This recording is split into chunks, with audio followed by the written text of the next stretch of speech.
Hello and welcome to AEF TV in association with Engerati. I'm joined now by Martin Mesumbe, who is from the Ministry of Energy and Water from Cameroon.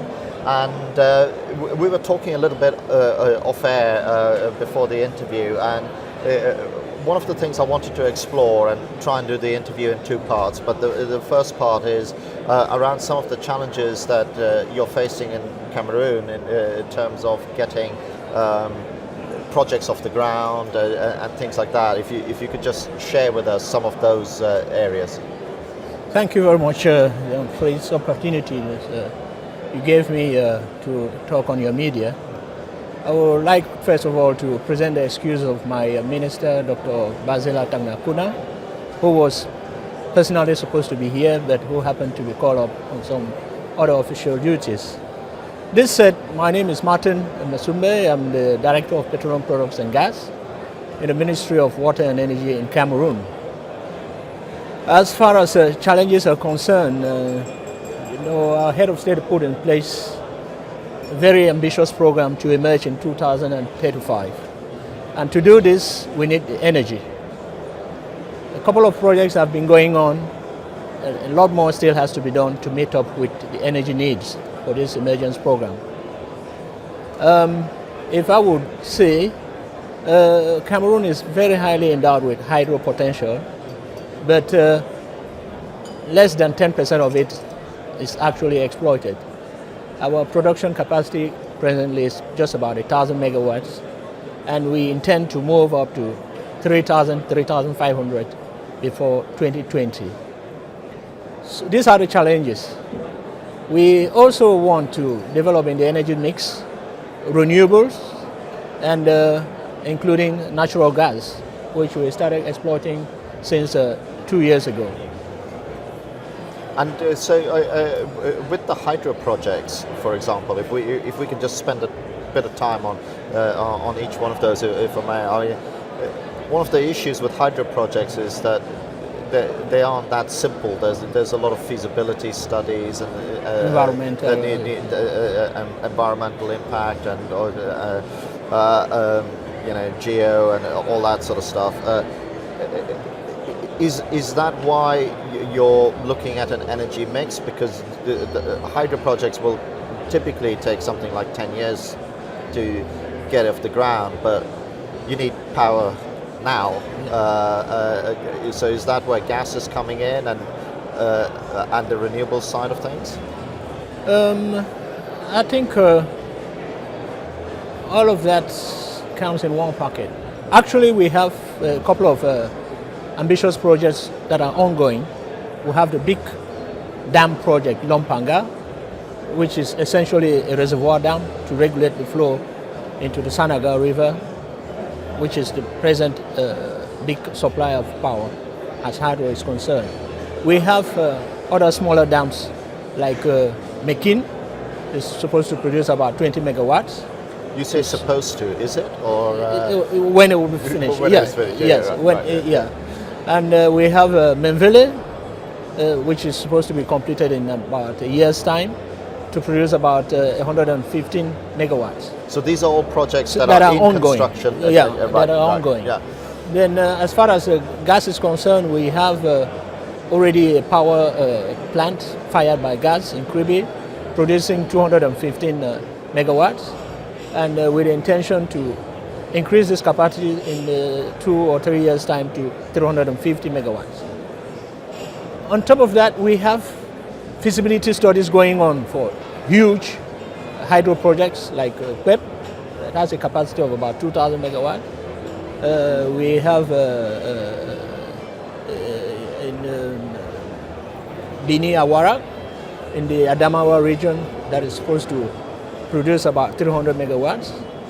We have the renovation of the old dam, the Lagdo Dam in the north, that would increase the capacity so that we can be able to export to neighboring Chad. Is all of what you've said enough to meet the demand? Or yeah, like you said, some of the hydro are long term, need some time. That is why we're going into solar. Right. We're going into solar. We have huge projects and which are on the feed state. especially in the northern part of Cameroon, which has plenty of sunshine.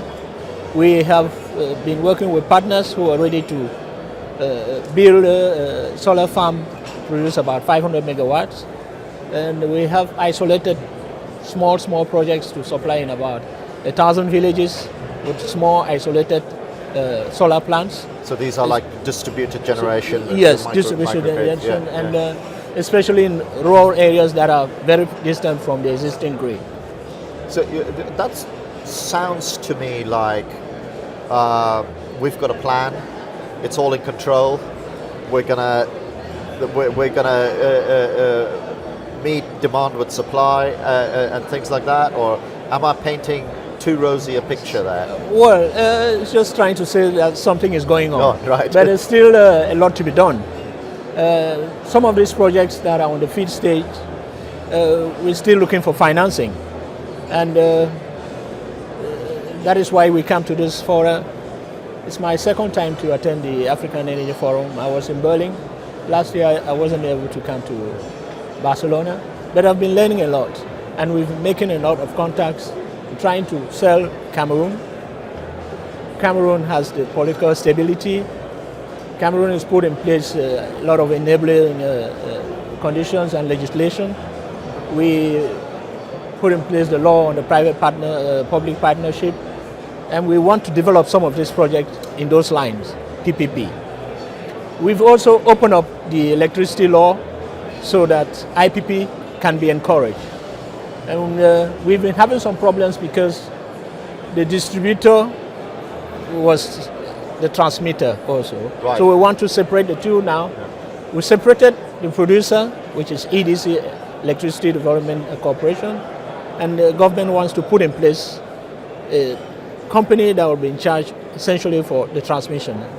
So you'll have three segments. Yeah, right, the three segments will be separated. As soon as that is done, I think IPP will come in very fast to develop small hydro and other small. Because that's the framework. That's the framework. Things like that. And, so are you very close to getting that framework done? It is actually done. I think the law decree creating this structure, the transmission structure, will be signed any moment from now. All the discussions have been closed. Right. It's the level of the presidency, and he will be So it's pretty much a done deal. Yes. So because we want to do all this with the private partners. Because was the fact that you didn't have that structure in place one of the stumbling blocks to getting private investment? Because I want to explore. Because I've sat here with companies who are saying, we've got the money, we're ready to invest, So there's a lot of people who are saying that. And then on the flip side, I've had a number of people like yourself who are like going, well, actually, we're having some issues securing that capital. I just want to explore where the bottleneck is. Is it because the frameworks need to be put in place first and then things will happen, or are there other issues as well? I think the main stumbling block for IPP to take off was the separation of the distributor and the transmitter. Now that will be done very soon, IPP will take off. And like I said, as far as PPP2 is concerned, the framework was put in place in 2012, and we started having some PPP projects. So on a build, own, and transfer basis. So have you got active tenders out there now? And we have a lot of. We've signed a couple of MOUs. Okay. We've signed a couple of MOUs for so many small projects, be it in hydro, be it in solar, wind, and we're also trying to get into geothermal and biomass. All this. So you're really trying to, by design, create a energy mix which can complement each for other. sustainability. Exactly. Because the sun doesn't always shine and the wind doesn't always blow, does it? It's why. So in terms of again, if I can ask you to maybe take a glance at a bigger picture of the whole, the whole of Africa. One of the things that was coming out in some of the interviews were people were saying, well, actually what needs to happen is more interconnectivity between countries so that you can share, one country may be rich in hydro and another country is rich in solar and things like that. Do you share that view? Is that something you're working on as well? Or? Yeah. Cameroon is actually working on that, and we've signed an agreement with Chad on that basis, and that is why we want to develop some new hydro power in the northern side, the Adamawa region. We've also signed an agreement with the Adamawa region of Nigeria for ready to take off some of the energy that will produce from a dam at. So you'll be imported from Nigeria and exported to Chad, for example. Essentially exporting to Nigeria also. Oh, so, right, okay. We'll be exporting to Nigeria, exporting to Chad. Yeah. Do you agree with the assertion that the more that interconnectivity happens between countries in Africa is actually, and I'm asking you to think very long term here, is actually a building block that will improve sustainability with energy? Because for the projects to be financially viable, sustainable, you need very good off-takers, potential money to buy and everything, so that you are sure that this investment that I'm doing will have a return during this period. And that one brings in investors. But it also helps, we're kind of coming to the end of our time here, but it also helps attract business, doesn't it? Because there are, well, nearly every business needs energy to work. Of course. So if you are able to say, hey, we've got, economically sound energy at the right tariffs and it's reliable, that must also create a lot of, it doesn't have to be inward, just the ability to kickstart commerce as well. Yeah, you see, energy is the power for development. When it's there, small economic activities take off, farming, post-harvest management of, you need the energy, you need the electricity to be able to keep things fresh. You need the electricity at an industrial level to transform some of the agricultural products. It's a whole chain. Yeah. It's a whole chain.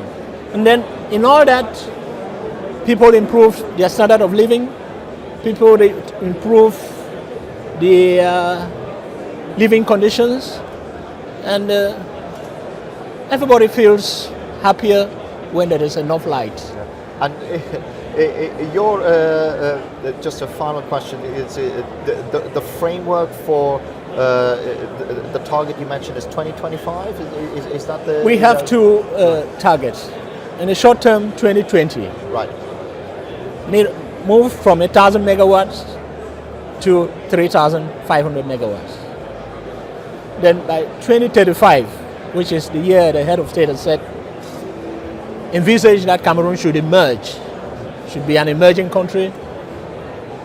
We want to have enough power to be able to satisfy 100% the internal demand and export to our neighboring countries in order to develop together. You'll be energy independent effectively. Yes. By that time. Well, that's a great target to work for, and like I said, we've come to the end of our time. Thank you very much for taking the time to speak with us. It's always great to, there's always a lot of talk about things are happening. It's always great to hear it firsthand. It's actually, this and this is already happening, and we're on the road to other things. So thank you for taking the time. Thank you very much. It was my pleasure. Okay. And thank you as well for watching. This has been day 2 of Africa Energy Forum, where power investors meet, as you have heard firsthand here. And we hope you enjoyed this interview, and we look forward to doing others later on today. So thank you. Thank you. Thank you very much.